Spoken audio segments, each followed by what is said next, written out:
સૌરાષ્ટ્રના ક્રિકેટ જગતમાંથી એક ખૂબ જ મોટા અને ચોંકાવનાર સમાચાર સામે આવી રહ્યા છે। હંમેશા કોઈને કોઈ વાતને લઈને ચર્ચામાં રહેતા રાજકોટ સ્થિત સૌરાષ્ટ્ર ક્રિકેટ એસોસિએશનમાં ચાલતા કથિત ભાઈ અને ભત્રીજાવાદ અને વંશવાદનો મામલો હવે ગરમાયો છે। પોરબંદર ક્રિકેટ એસોસિએશનના અગ્રણી કિરીટભાઈ સાવજાણીએ મીડિયા સામે આવીને એસસીએનો આ વહીવટ પર ગંભીર સવાલો ઉઠાવતા ક્રિકેટ આલમમાં ખળભળાટ મચી ગયો છે। ત્યારે પોરબંદર ક્રિકેટ એસોસિએશનના કિરીટભાઈ સાવજાણીએ આક્ષેપ કર્યો છે કે સૌરાષ્ટ્ર ક્રિકેટ એસોસિએશનમાં વર્ષોથી નવા સદસ્યો બનાવવાનું સંપૂર્ણ બંધ કરી દેવામાં આવ્યું છે। લોકશાહી ઢબે વહીવટ ચલાવવાના બદલે અહીં વર્ષોથી માત્ર વારસાઈ અને સદસ્યતા જ આપવામાં આવી રહી છે, જે નિયમોની વિરુદ્ધ છે। તેમણે સવાલ ઉઠાવ્યો હતો કે એસસીએ સાથે સૌરાષ્ટ્રના જુદા જુદા જિલ્લાઓના અંદાજે 20 જેટલા ક્રિકેટ એસોસિએશનો જોડાયેલા છે, તો પછી આ સ્થાનિક એસોસિએશનોને સદસ્ય કેમ બનાવવામાં આવતા નથી? તેમજ વધુ આક્ષેપ કરતા તેમણે એવું પણ કહ્યું છે કે આખા ક્રિકેટ એસોસિએશનમાં સૌરાષ્ટ્રનું જે ક્રિકેટ એસોસિએશન છે તેમાં 3 પરિવારનો કબજો છે। મીડિયા સાથેની વાતચીતમાં તેમણે સીધો પ્રહાર કરતા શું કહ્યું, આવો સાંભળીએ। મારું નામ Kiritbhai Saujani, Porbandar district rural cricket એસોસિએશનના સેક્રેટરી। અમારી રજૂઆત અમે તો પહેલાં હાઈકોર્ટમાં આજથી 7 મહિના પહેલાં કેસ દાખલ કર્યો છે સૌરાષ્ટ્ર ક્રિકેટ એસોસિએશન સામે। અમારી માગણી એટલી જ છે કે ભાઈ જે તમારા સભ્યો છે વર્ષોથી 489, એમાં એક પણ ક્રિકેટ એસોસિએશનને તમે સભ્યપદ આપ્યું નથી કે મતાધિકાર આપ્યો નથી। આજે સૌરાષ્ટ્ર ક્રિકેટની અંદર 20 ક્રિકેટ એસોસિએશન છે કે જે યુવા ખેલાડીઓને તૈયાર કરે છે, ક્રિકેટ હારે સંકળાયેલા છે। હવે એને જ મતાધિકાર નથી, એને જ સભ્યપદ નથી, તો તમે એને શા માટે તમે ડિસ્ટ્રિક્ટ ક્રિકેટની જવાબદારી સોંપો છો? બીસીસીઆઈમાં જેમ એની નીચેના ક્રિકેટ એસોસિએશન સ્ટેટ લેવલના છે એ લોકો મતાધિકાર ધરાવે છે અને લોઢા કમિટી અને સુપ્રીમ કોર્ટના આદેશ મુજબ તમારે અમને પણ સભ્યપદ આપવું જોઈએ, તો શા માટે નથી આપતા?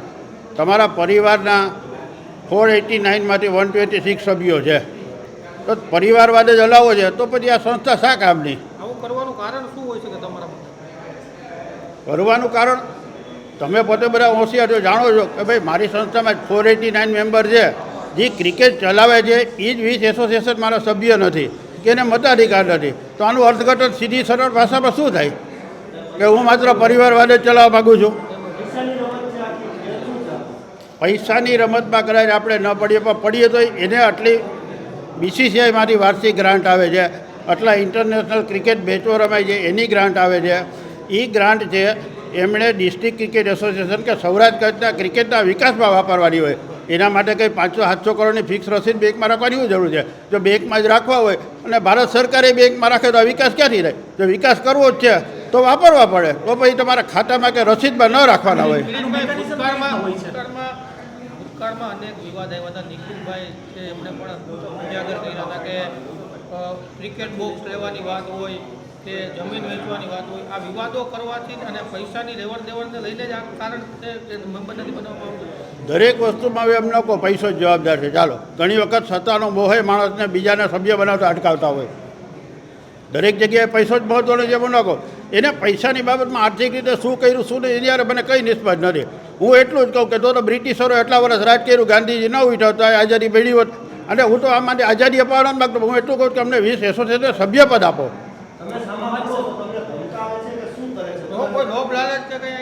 લોભ લાલચ એ બધું આ હિન્દુસ્તાનમાં કે કોઈ પણ દેશમાં સ્વાભાવિક પ્રક્રિયા છે।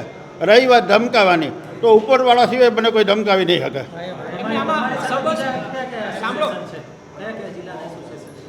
જિલ્લા એસોસિએશન જો ભાઈ દરેક જિલ્લા એસોસિએશનને ન્યાય જોઈએ છે, પણ આપણામાં કહેવત છે કે બિલાડીના ગળે ગંઠ બાંધવા કોણ જાય?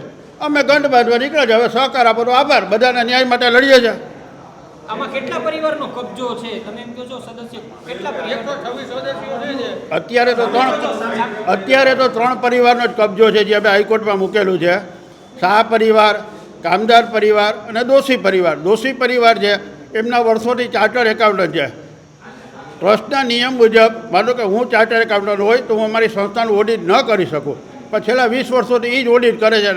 દોશી સાહેબ પ્લસ એમના 19 બીજા 20 જણા તો એમના ઘરના સભ્ય છે। આમાં હું મોસાળેમાં પીરસદાર જેવી વાત છે, હું જ ઓડિટર ને હું જ સભ્ય।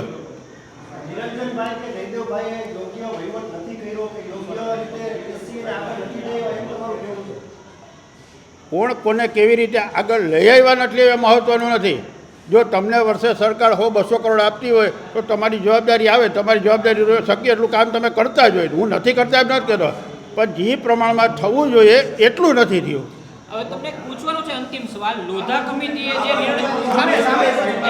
લોઢા કમિટીએ નિર્ણય આપ્યો એના પછી નિરંજનભાઈ શાહ એ ક્રિકેટ એસોસિએશનનું જે સ્ટેડિયમ છે તેની અંદર બેસી શકે, ત્યાં કમિટીમાં ભાગ લઈ શકે કે ના લઈ શકે?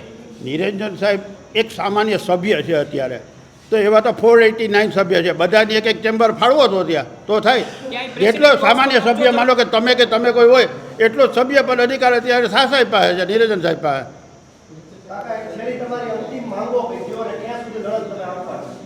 મારી માંગ બે જ છે મહત્ત્વની. એક, અમને સભ્યપદ અને મતાધિકાર આપો.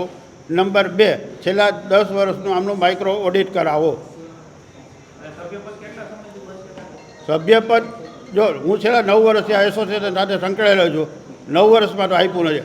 પણ મેં સાંભળેલું છે કે અગાઉના 17-18 વર્ષથી કોઈને સભ્ય નથી કે કરે છે, પણ વારસાઈ એન્ટ્રીમાં કરે છે. મારા ફાધર હોય તો મને મળે, બાકી કોઈને નહીં. ન આપવાનું કારણ તો મારા કરતાં વિશે એ જણાવી શકે સાહેબ, જે નથી આપતા એ